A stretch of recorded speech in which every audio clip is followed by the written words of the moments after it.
Okay. Nama Om Vishnupadaya Krishna Prestaya Bhutale Srimati Bhaktivedanta Swami Niti Namine Namaste Saraswati Devi Gauravani Pracharine Nirvishesha Sunyavadi Paschatya Deshatarine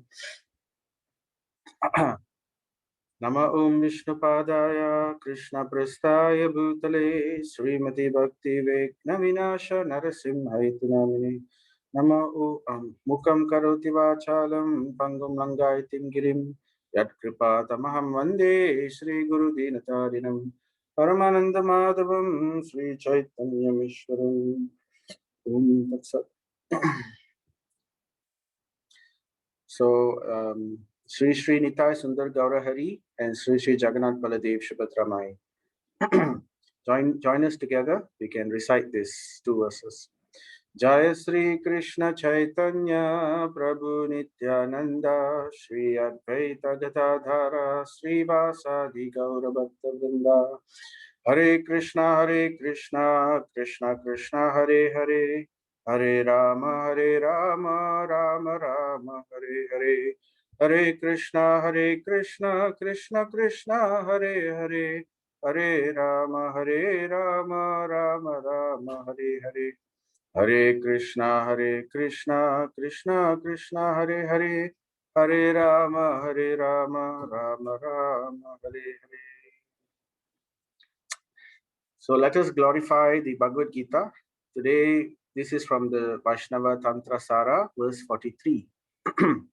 Yatra Gita Vicharascha Pathanam Tata Modate Tatra Shri Krishna Bhagavan Radhaya Saha.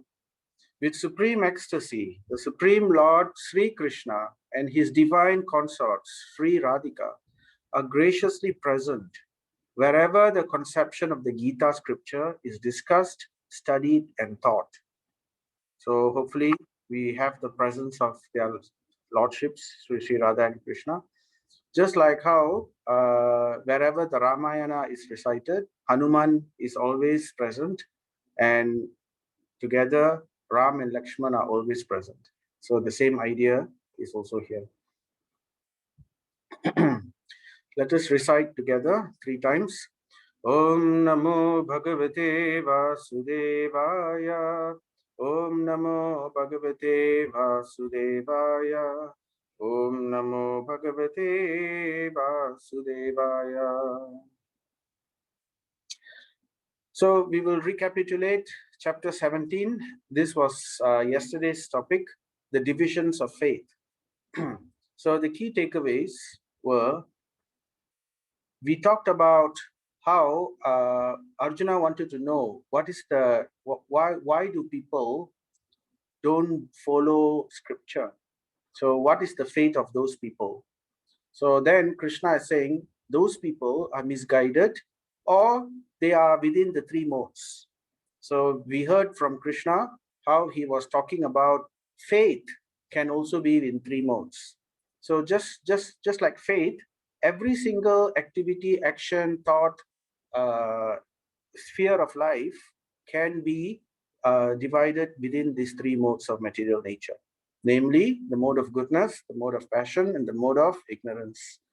The Sanskrit terms are sattva, rajas, and tamas. So not only faith, we heard about how food is also within the 3 modes. We heard about how sacrifice. Now, all these things, faith, sacrifice, austerity, charity, these are all naturally within the mode of goodness. But we understood that even within the mode of goodness, we have subdivisions of the 3 modes. So although faith is naturally a good thing, within there also there are 3 types of faith, within the mode of passion, within the mode of ignorance, and within the mode of goodness. So we heard the same thing for sacrifice, for austerity, for charity. And then after that, Krishna, he tells Arjuna, transcend these 3 modes. So the yogi or the bhakta, what he does is with knowledge and with understanding, and with the practice of his yoga or bhakti yoga, he brings himself to the mode of goodness and situates himself in the mode of goodness. Why? Because the mode of goodness is where knowledge and enlightenment can remain. So, situated within the mode of goodness, he transcends the three modes. So, that is what Krishna wants Arjuna to do. And then he talked about how we should dedicate all our activities, all our reactions, everything to that Supreme by using these three words, Om Tat Sat. Om, we call upon the Supreme Goal. In Bhagavad Gita, Krishna says, amongst the letters, Om, I am that. I am Om, he says, isn't it? And Tat means we sacrifice everything without expecting anything in return. We don't expect any fruitive, any material returns. And Sat means, Sat stands for eternity. So in other words, it stands for the Supreme Lord. So Krishna says, surrender all the fruits of your reactions or fruits of your activities to that Supreme. So if we do charity, we do it for the sake of that Supreme. If we do like that, any activity, even from faith to food to sacrifice to austerity, we do it for the sake of the Supreme. So that is what Krishna mentioned in chapter 17. So now we are coming to the last chapter, chapter 18. And this is entitled Conclusion. So this is basically the conclusion of the entire Bhagavad Gita. Krishna concludes, but before he concludes, he discusses this last aspect, which is the perfection of renunciation. So in chapter 17, he talked about Om Tat Sat, how we should surrender everything for the Supreme Lord. So now he is going to speak more on that, and then after that, he will conclude the entire teachings of Bhagavad Gita.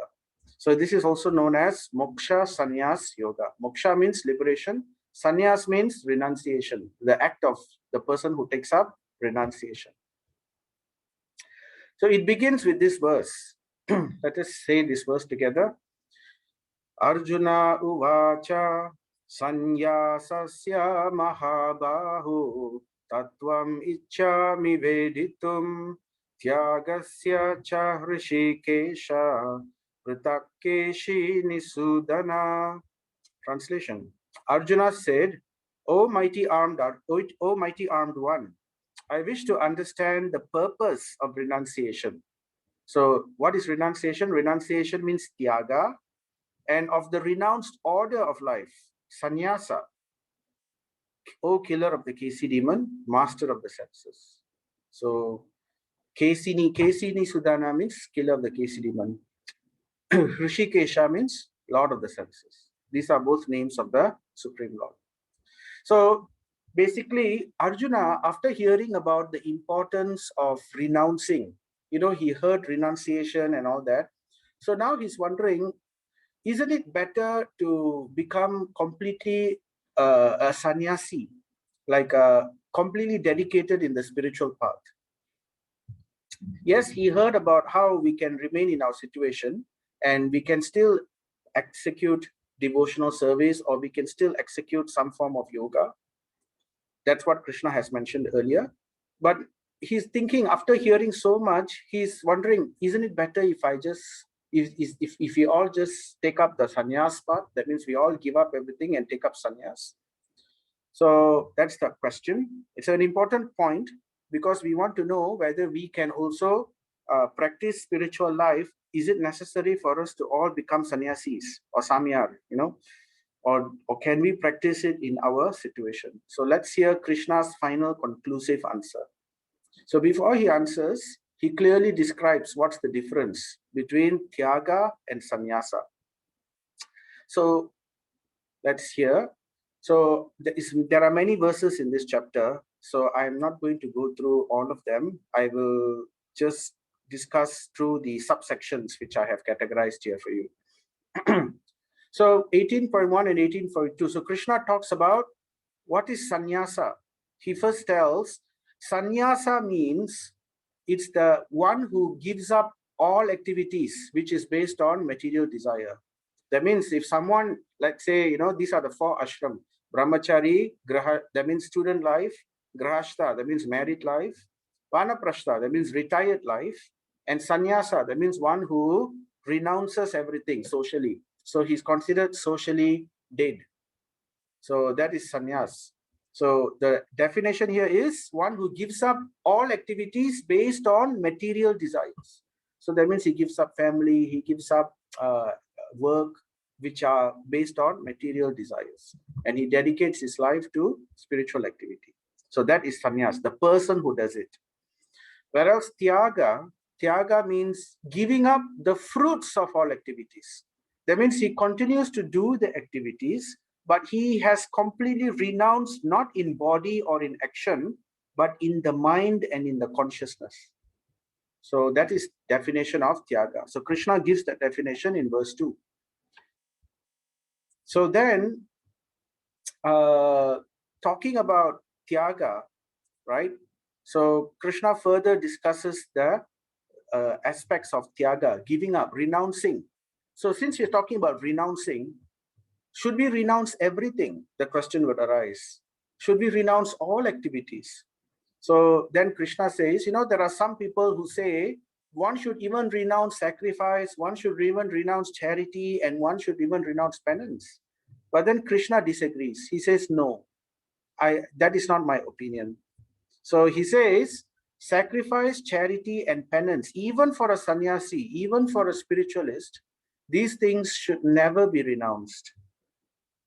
So because they can purify even the great souls. So therefore, that is Krishna's recommendation. And then he talks about sannyasa.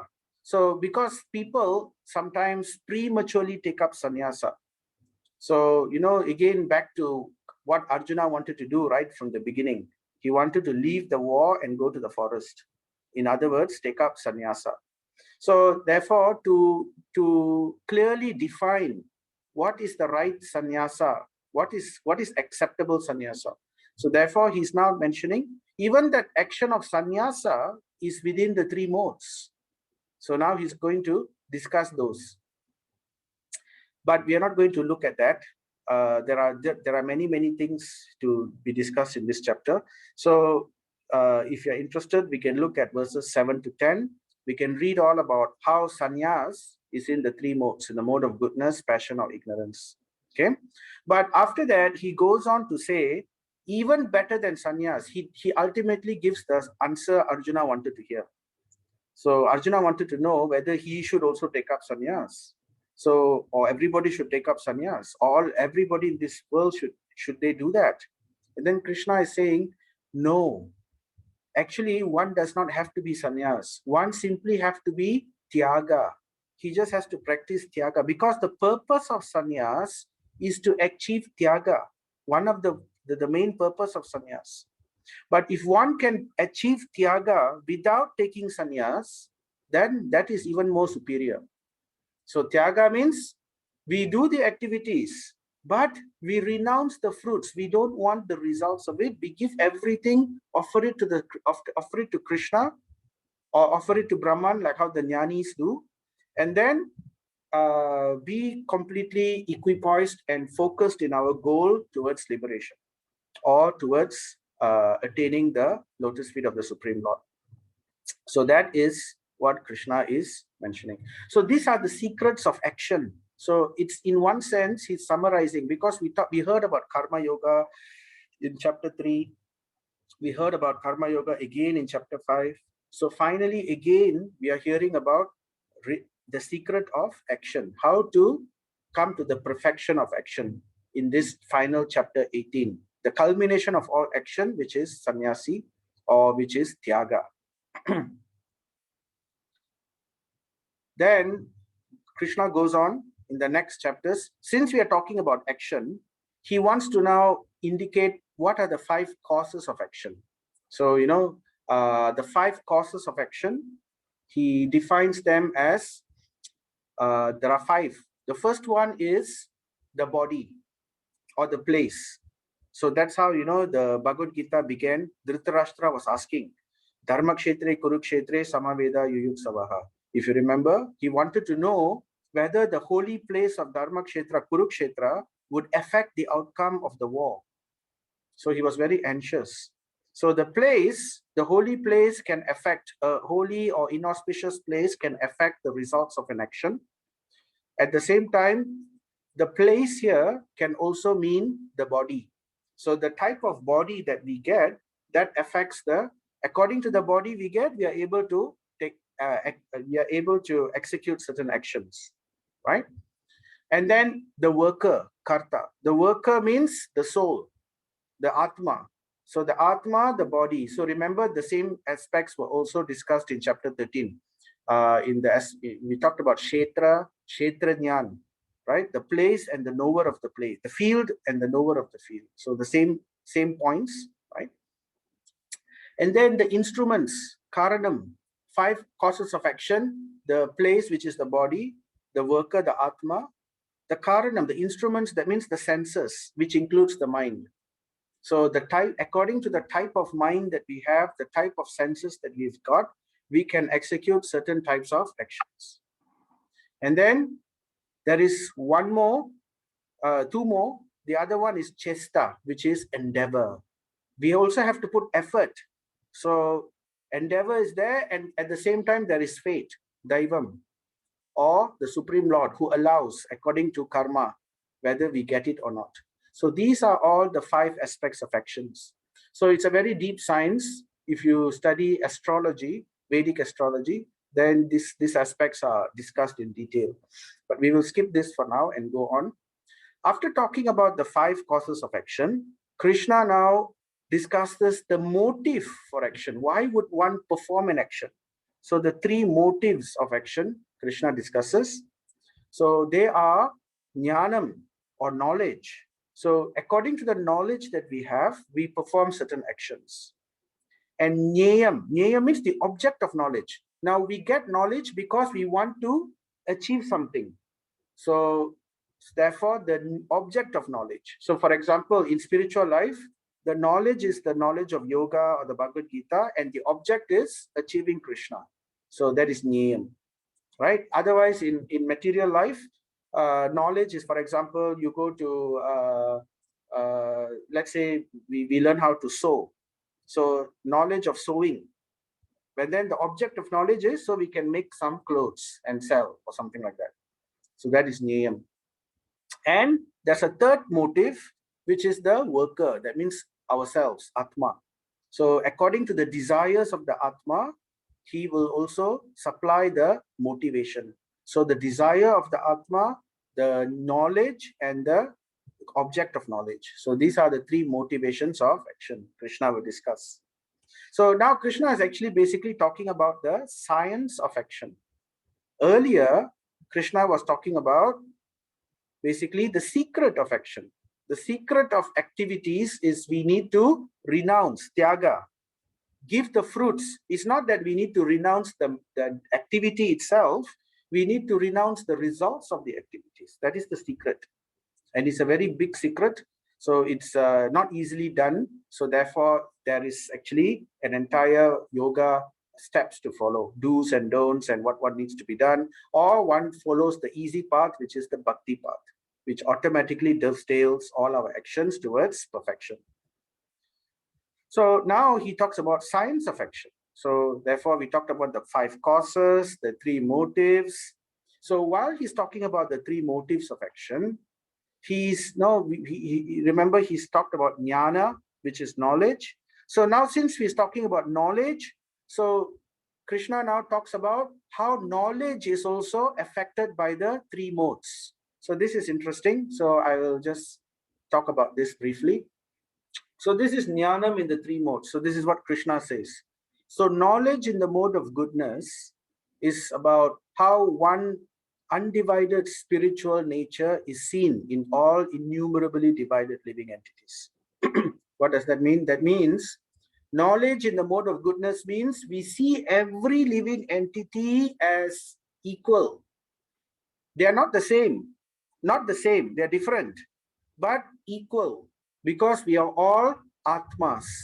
The same Atma, which is equal in quality, is in every living entity, including, although they look different, the bodies are different, right?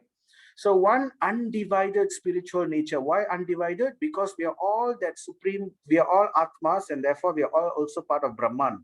So Brahman is the supreme whole. So therefore, the undivided spiritual nature is seen in all innumerably divided living entities. So this is a vision or knowledge in the mode of goodness. So what's the result? The result is we become friendly to all living entities. We become the well-wisher of all living entities. So one who has this kind of knowledge is able to have this kind of vision. So then they become, that is knowledge in the mode of goodness. What is knowledge in the mode of passion? Krishna defines, they see difference in everywhere, in every living entity. In every different body, there is a different type of living entity. They see it that way. You are different, you, I. You are different, I'm different. So that, what's the result of this? The result of this is there is demarcation between friends and enemies. So now we cannot artificially come to the mode of this kind of understanding of the mode of goodness. It has to come gradually by following, by really developing that knowledge and realizing that knowledge. So therefore, it has to follow a process, right? The yoga process or the bhakti process. So passion creates a lot of conflict. So this kind of knowledge creates conflicts. And the third type of knowledge is the knowledge of ignorance, mode of ignorance. What is the characteristic? One is attached to one kind of work as the all in all.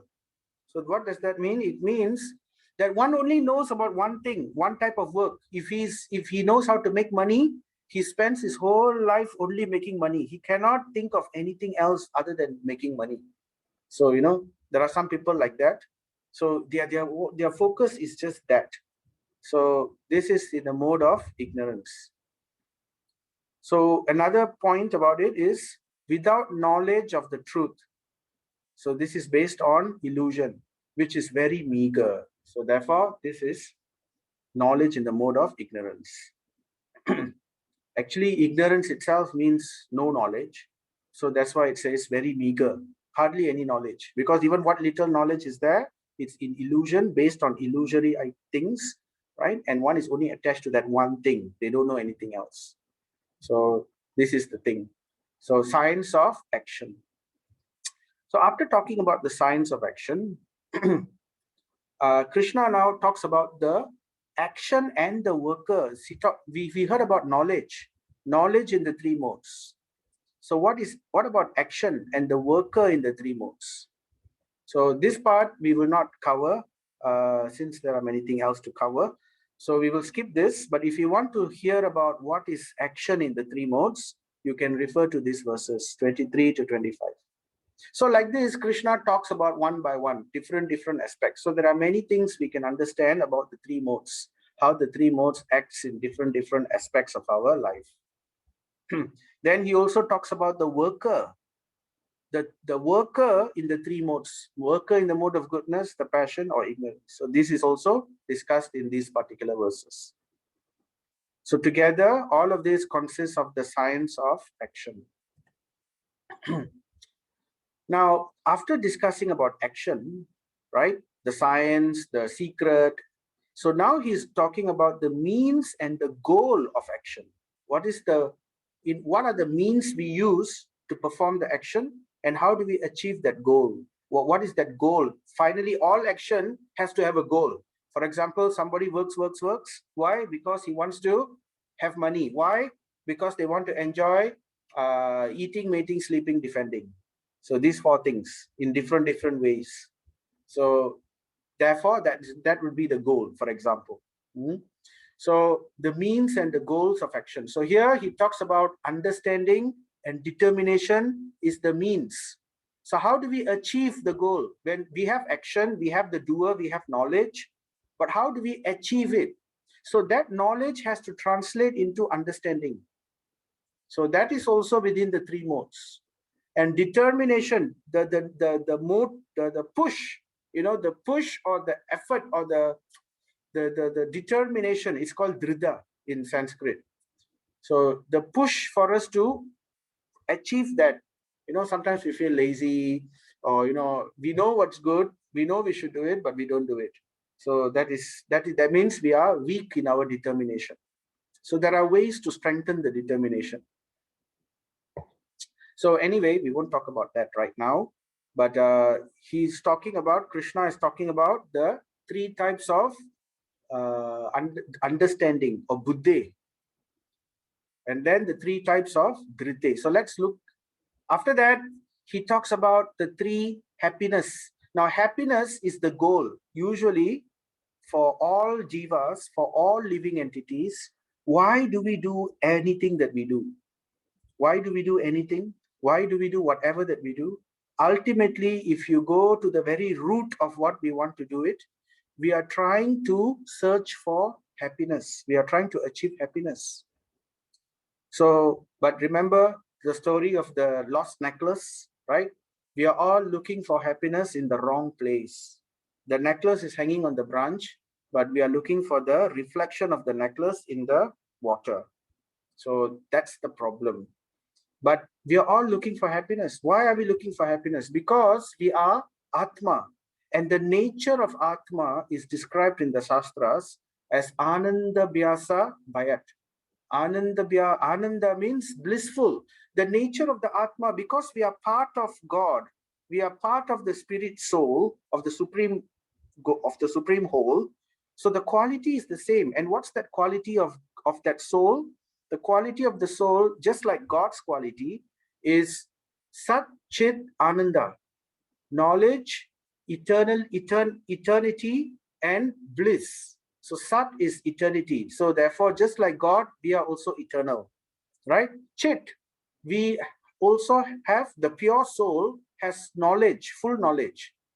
But the Supreme Soul, Krishna, has all knowledge. So that is Chit. And the third one is Ananda, bliss. So we are blissful in our natural state as the spirit soul. But in our covered situation, we are searching for bliss. So therefore, the goal of action is happiness. The means of action is understanding and determination. So all of them are within the three modes. So if you are interested, we can read about the understanding in the three modes. These are the verses. And determination in the three modes. These are the verses. So we don't have time to go through all of these. So we will just pick a few. Okay. So we have happiness in the three modes. So let's look at happiness in the three modes. Let's at least get our goal very straight. Okay. So this is important because it helps us to, once we get our goal right, once we understand that this is not the place for happiness, this is not the way to it. We want to get that full happiness, we need to attach ourselves to the Supreme Lord, correct? So if you can understand that. So let's see what Krishna has to say about the three modes of happiness. So happiness in the mode of goodness is described as, in the beginning, it may be like poison, but nectar awaits at the end. So, for example, many of the spiritual activities called sadhana, many of the spiritual activities or sadhana, in the beginning, we feel very heavy to do because it feels like, oh, do I have to do this? For example, those who are serious in spiritual life, they would take up chanting, for example, chanting the holy name. So it may, in the initial stages, it may feel like, oh, I have to allocate my time. I got no time. I got no desire. I got no attraction. Do I have to do this 5 minutes, 10 minutes? Oh, this is taking too much of my time. So that in beginning, it's like poison. But that same chanting of the holy name, as we say it more and we follow all the regulative principles, that becomes that nectar which the soul relishes completely, right?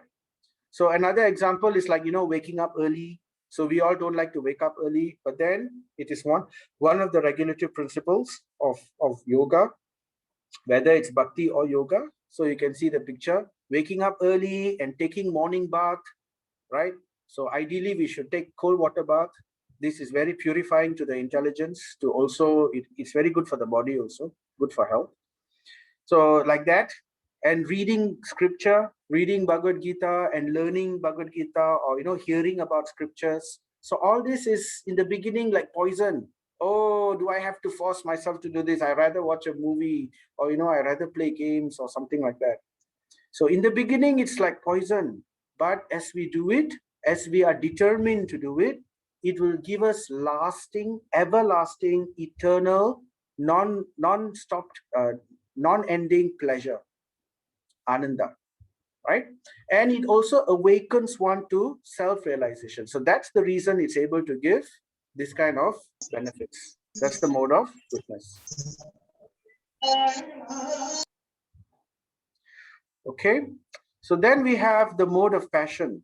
So what's the mode of passion? Happiness in the mode of passion is very important for us to understand this. Let's see. Happiness in the mode of passion is derived from contact of the senses with their objects. So it's basically sense gratification. I like to see something, I like to hear, I like to taste. So all these things are contact with the sense objects. So for example, eating, whatever, all this is, it only gives us temporary pleasure. So what's the nature? The nature is this, you see, what it gives. Happiness in the mode of passion, it appears like nectar at first, but becomes poison at the end. So if we like to eat unrestrictedly, all kinds of things, what we end up with? We end up with all kinds of diseases, isn't it? Diabetes. Malaysia has a very high rate of diabetes, relatively speaking. So then, heart attack, high cholesterol, whatever, obesity. So these kind of things, or even, another thing, this is taste. Then there is the touch, sexual relationships. So this is also like pleasure in the beginning, like nectar in the beginning, but it becomes poison in the end, right? And the same thing for other things also, like watching movie. For example, we watch movie. How much movie can we watch in the same day? Eventually, we feel bored. We feel like, oh, okay, I don't want. I want to do something else. So that's the nature of happiness in the mode of passion. It becomes stale. Eventually, it becomes stale, and therefore we are constantly reinventing it. But it always is elusive. Nothing will ever last in that sense. And happiness in the mode of ignorance, Krishna says, this is blind to self-realization. We do opposite things to what self-realization will give us, opposite to the mode of goodness. It is basically delusion from beginning to end, and it arises from sleep, laziness, and illusion, right? Like, for example, we want to, it's basically escapism, happiness of escapism, like the ostrich. When the lion comes, the ostrich, instead of running away, it will bury its head under the ground, thinking it is safe and happy. So this is ignorance. It completely destroys the person in the end. Examples are like, people, the drug addict is very happy. He likes to take the drugs. And then when he's taking the drugs, he's like so happy. But then what does it do for him in the end? So same thing like that. So thrill seekers, people who like to seek thrills and at the cost of their own well-being, or people who like to escape into computer games or virtual reality, gambling. So these kind of things are happiness in the mode of ignorance. So after talking about action, the secrets of action, the science of action, the method and the goal of action, right? So we are still within the means and the goal of action. So then Krishna talks about how there are different categories of people, the four varnas, right? We spoke about this previously, the four types of social classes. So there will always be some type of people who are very learned, thinkers, philosophically inclined, who are visionary people, who are generally in the mode of goodness, right? Like the Brahmanas.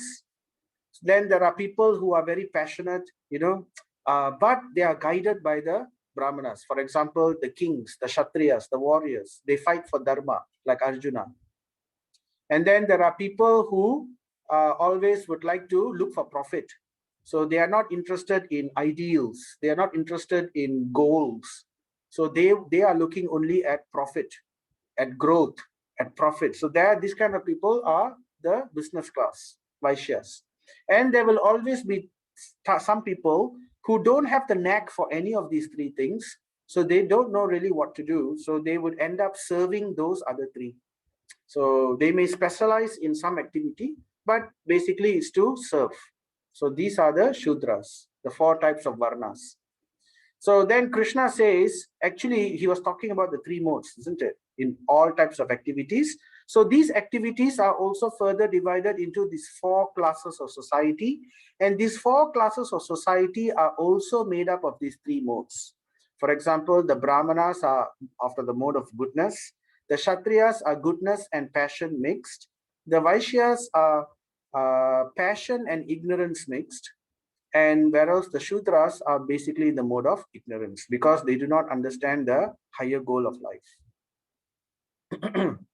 So, and then Krishna says that actually, Arjuna, no one is free from these three modes within this material universe or material creation.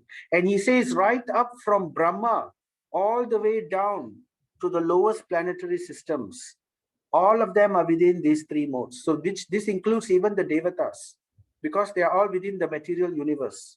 Only the Supreme Lord, Vishnu or Krishna, is beyond the three worlds, right? Of course, Lord Shiva is also transcended. He's a separate, and she's Shiva Tattva. He's actually like the Lord Vishnu who is transformed. So he and Lord Vishnu and Krishna, they are separate. They are transcendental. Whereas all other devatas, they come under the category of the three modes of nature. So then, what is the goal of this Varnashram system? Why do we have Brahmana, Kshatriya, Vaishya, and Shudra? So Krishna describes that the goal of the four Varnas is to basically achieve liberation or to transcend the three modes. So because they are guided by the Brahmanas who understand and dedicate their life. So we need people who are dedicated their life towards the pursuits of goodness, like high ideals about spiritual pursuits and all that. And then we need people, Kshatriyas, to ensure good administration is going on and everything is protected. And then we also need nurturers. We need people who are able to produce and to nurture. And finally, we also need assistance and help. So to make sure that all of these things runs perfectly fine. So this is the basic social structure. And it's a very nice social structure. It is based not out of birth, but based out of quality, nature, the nature of the person and his work, what kind of work he's inclined to do. So accordingly, they are guided. So this kind of society is called Aryan society, or the society of one who knows the direction of life. So that direction is called Prayojan. Prayojan means the goal of life. And that goal of life is to, so Krishna now talks about the goal. What is the goal of that life? This Prayojan Krishna describes as, we have already heard this many times, the three understanding of the Supreme Lord, which is the first level is Brahman, then Paramatma. The Brahman is achieved first, and then those in the Jnani path, they further go to the Paramatma level where they are able to see the Brahman light actually has a source. There is the Supreme Lord as Paramatma in every living entity. So these are those who have realized this, and these are the yogis. And there is also the Bhaktas. So the Bhaktas, the Bhaktas, they achieve the highest perfection of this Prayojan, which is the Bhagavan realization, the supreme form of the Lord, which is Krishna, where they can actually relish Nama, Rupa, Guna, and Leela. They can enjoy these pastimes with the Lord endlessly. Whereas in Brahman, there is no relishing of pastimes. It is just eternity. They have now become liberated. They are just eternally present. That's it. Whereas in the Paramatma level, they have all knowledge because they have realized Paramatma everywhere. But in the third level of Bhagavan, they actually can interact with the Lord and have rasas with the Lord. So that is the highest realization. So that is the prayojan. So after talking about this, so then Krishna concludes here. He has completed talking about the karma sannyasa, where he has now, moksha sannyas. Basically, the secrets of action, the science of action, the method and the object, and the means and the goal. So this is all covered by Krishna up to verse 58. So now Krishna finally wraps up the entire Bhagavad Gita. It's about time for the war to start. So Krishna now gives his final conclusions from verse 59 all the way to 78. So let's look at this. So there are many verses here which we want to put some spotlight on. So we heard about Arjuna's original dilemma. So Krishna, he again asks Arjuna, he checks with Arjuna, if you do not act, so he's asking, is your doubts cleared? Are you able to understand clearly now? Is your illusion, because previously you were under illusion, right? So he revisits Arjuna's original dilemma, and then he summarizes the transcendental instructions. He gives all the summary of whatever instructions he has given, the conclusion of all his instructions in just 2 verses. But these 2 verses is the instruction he gives for everyone. This is the jnana path. He's basically telling everybody, abandon this activity looking for fruitive results, and then instead focus on yoga. Focus on giving everything to the Supreme. Om Tat Sat, like that. So let's read this verse. The Supreme Lord is situated in everyone's heart, O Arjuna, and is directing the wanderings of all living entities who are seated as on a machine made of material energy. So this is the example which we gave last time, like imagine there's a car, like a machine. So within that machine, there is a Atma. So it's because of the presence of the Atma, the car moves or the machine moves. But together with the Atma, there is another Atma, which is Paramatma. And that Paramatma actually makes the whole machine work.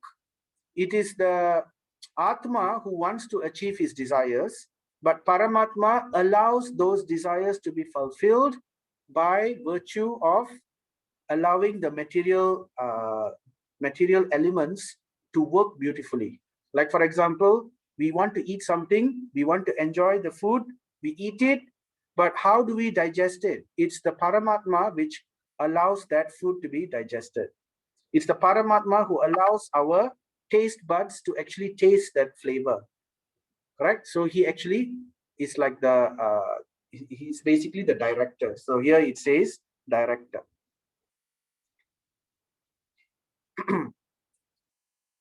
And then next verse, O Scion of Bharata, surrender unto him utterly. So Krishna is telling, this is the conclusion, very important conclusion, right? Instead of wandering about and following all kinds of things, he says, surrender unto that Paramatma utterly. By his grace, you will attain transcendental peace and the supreme and eternal abode. So this has already been very nicely discussed in chapters, from chapters 2 all the way to chapter 12, very clearly discussed.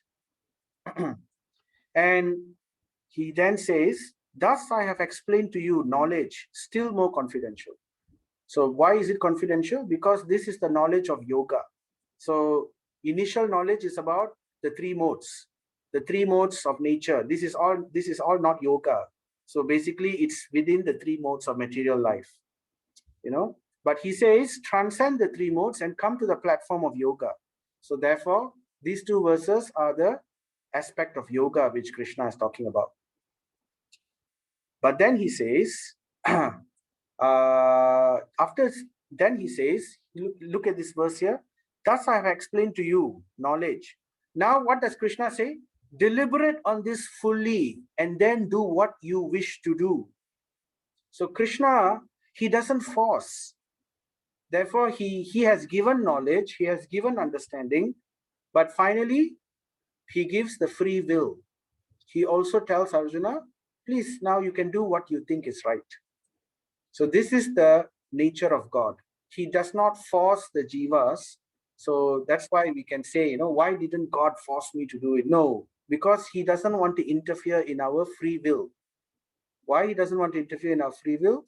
Because if there is forcing, then where is the aspect of love? Love cannot be forced, isn't it? So because Krishna wants to get that love from us, so therefore he never forces. He gives us all facilities and he gives us all knowledge, and we make the decision, what do we want to choose? Do we choose Krishna or do we choose Maya? So there is only either one. So then after that, this is a verse, the next verse, Krishna continues with his conclusion. Now he talked about the confidential knowledge just now. The confidential knowledge was transcend the three modes and come to yoga platform. But here he talks about the most confidential transcendental instructions, Raja Yoga, Raja Vidyam. Remember in chapter 9, Krishna mentioned this. And what is this same thing he's telling again? Let's look at this verse. Sarva guya tamam bhuya shrunu me paramam vachaha isto ashime dridham iti tato vakshyami te hitam. Because you are my very dear friend, I am speaking to you my supreme instruction, the most confidential knowledge of all. Hear this from me, for it is for your benefit. So what is that supreme instruction? This is a very important verse. We'd like to memorize this. Manmana bhava mad bhakto madhyaji mam namaskuru mam evaishyashi satyam te pratijane priyosi me. Always think of me, become my devotee, worship me, and offer your homage unto me. Thus you will come to me without fail. I promise you this, because you are my very dear friend. And what does that dear friend mean? That means this path is for the devotees, is for the bhakta, not for the normal jnana yogi path, right? That is for those who want to follow the jnana path. But for those who are bhaktas, Krishna says, I promise you, you will come to me without fail. He has already given his assurance in many, many places, especially chapter 12, chapter 11, chapter 10, chapter 9, where the bhakti yoga, Krishna says, right, it's the easy path. I will easily deliver you very quickly. So all you need to do is just do these things, because these things are the ones that will develop love for the jiva towards that Supreme Lord. So when that happens, Krishna comes running in return to immediately deliver us from these clutches of Maya. So this is the most confidential. And the other verse, 66, is also a very important verse. So just now's verse and this verse are extremely confidential aspects. It's solely for the bhakti path. Sarvadharmam parityajya mam, Sarvadharmam parityajya mam ekam sharanam raja aham tvam sarva papebhyo mokshayishyami ma suchaha. This is a very, very famous verse. In fact, one of the most famous verses in Bhagavad Gita. You might have heard it. Basically, Krishna is requesting for surrender. Abandon all varieties of religion. Don't have to worry about anything. Don't have to worry about your dharma. Don't have to worry about duty. Finally, after saying all this, he's just telling Arjuna one statement. You just follow this one statement and come. Everything will be solved for you. Abandon all varieties of religion and just surrender unto me. I shall deliver you from all sinful reactions. Do not fear. So earlier he promises and now he reassures. And that's the idea. That is the bhakta path. Surrender, the path of surrender. Pushti marga. Pushti marga means the path of surrender or bhakti marga. So this is basically the conclusion, Krishna's main conclusion. So then after that, Krishna starts telling a few things. He's now finished instructing Arjuna. Then he's now glorifying the Bhagavad Gita. So he says, for one who explains the supreme secret to the devotees, pure devotional service is guaranteed and at the end, he will come back to me. So this is the importance. Krishna wants us to tell this message of the Bhagavad Gita to others. So he's giving some incentives for us to do that. There is no servant in this world more dear to me than he, nor will there ever be one more dear. So Krishna wants all of us to be his ambassadors, because his main idea is he wants to reclaim all the jivas back to his kingdom, back to the spiritual world. So therefore, he's asking all of us to be ambassadors, and we ourselves understand it, we ourselves become convinced about it, we practice it, and then we tell others so they can also benefit from it, and like that the message will go around, like MLM marketing. So this is the original MLM marketing. And then he says, and I declare that he who studies this sacred conversation of ours worships me by his intelligence. So this is, isn't it so nice? Simply reading the Bhagavad Gita, simply hearing the Bhagavad Gita, it means we are actually worshipping the Supreme Lord by our intelligence. So there are different ways to worship the Lord. So worshipping the Lord with our intelligence means understanding all this scripture, especially the Bhagavad Gita. So he declares it very nicely. And then he says, and one who listens with faith and without envy towards the Supreme Lord, right? Or envy towards the devotees, becomes free from sinful reactions simply by listening with faith, and attains to the auspicious planets where the pious dwell. So that means the spiritual, so basically to go to higher destinations. And finally, Arjuna gives, that was the last sentence spoken by Krishna. And then Arjuna in Bhagavad Gita, and then Arjuna also speaks his final sentence. Arjuna uvacha, that wasn't the last statement by Krishna. He goes on to say, what do you want to do? Is your illusion clear? Right? Then Arjuna says, this is the last final sentence for Arjuna.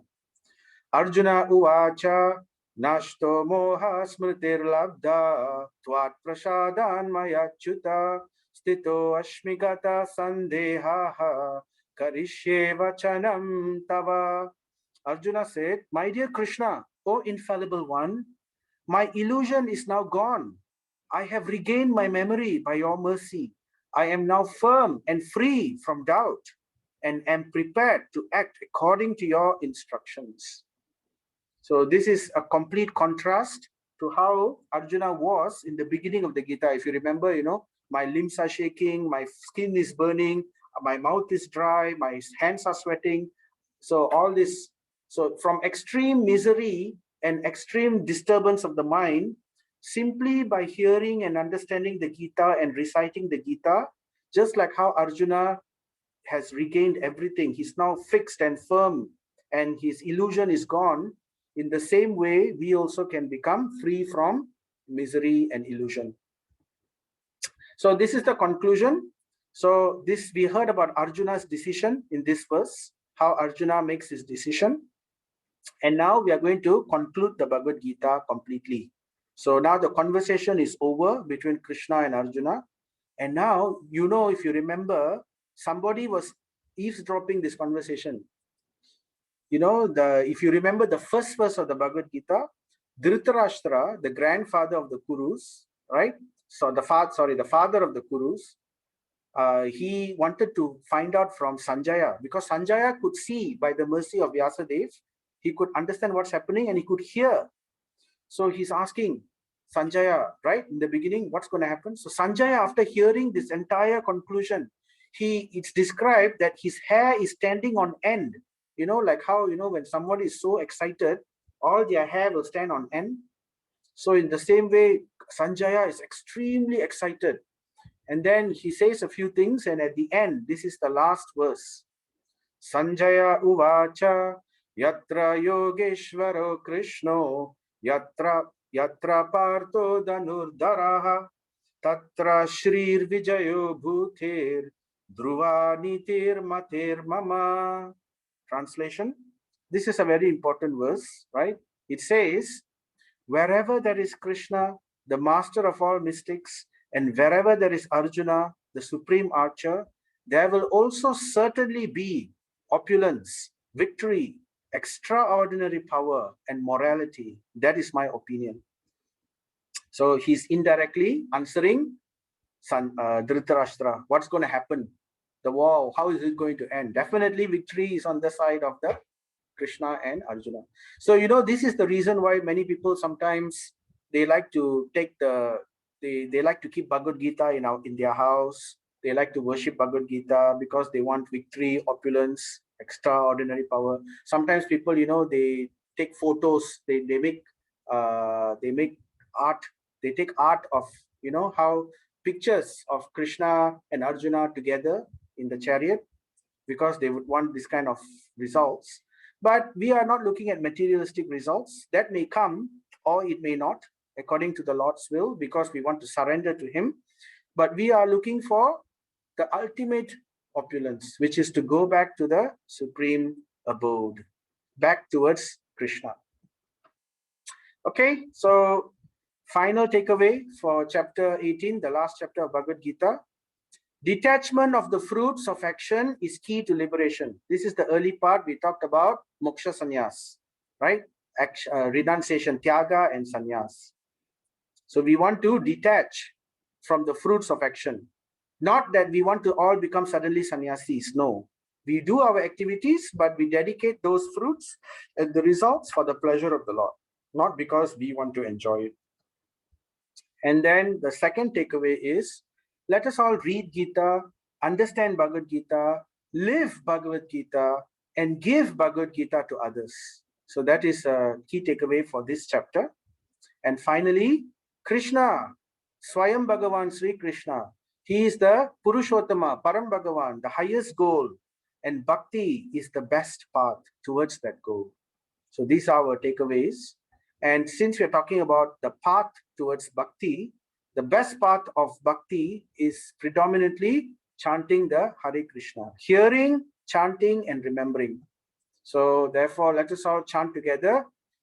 Jaya Sri Krishna Chaitanya Prabhu Nityananda Shri Advaita Gadadara Shri Vasadi Gaura Bhakta Vrinda Hare Krishna, Krishna Krishna, Hare Hare, Hare Rama, Rama Rama, Hare Hare, Hare Krishna, Krishna Krishna, Hare Hare, Hare Rama, Rama Rama, Hare Hare, Hare Krishna, Krishna Krishna, Hare Hare, Hare Rama, Rama Rama, Hare Hare. So let us all continue chanting in our life. So this is the last day. So now I just have a few announcements to make before we have a introductory session. All right. So as you know, 18th of April, this Sunday, there is a Mahasangha. It's like a ceremony where they have they are going to honor our society is going to honor all of you, all the participants of the Gita Gyan. So there are, I think, about a few hundred other participants who have taken part. So all of you will be receiving your graduation. So this is the program, right? And we are there will be a guest of honor, arrival of His Holiness Jayapataka Swami. He is one of the code, we call them GBC, governing body commissioners. So there's one for every country. So for Malaysia, the main governing body person is Jayapataka Swami Maharaj. So he is like the highest decision-making person for our society. So he will be gracing the ceremony, and hope that all of you can join in. So there is a Zoom link given in the WhatsApp. We will probably post it again. And it's also here. We will give it to you. We will show you. So this is the Zoom link and the ID and the passcode. So it's at 7 p.m. So this is the program schedule. You can look at it yourself. And there are plans for Gita Gyan level 2. So I think it's going to be a weekly session after this. I'm not so clear about I need to find out. I didn't really have much time. So anyway, there's going to be also a group program, Samilan, where we all join together. We meet. There will be like a meeting with everyone, probably in the temple, once the COVID situation is done with. And I think there is also plans for trips. So these are something which is in the making. Okay, so it's not the end of the journey. If you choose to continue the journey with us. So are there any questions? There is also going to be a quiz. Probably I'll leave the questions to later when we have the interaction. So there's going to be a quiz. I'm going to post the links to you shortly after this. Right. So now sorry, this is something else. Okay.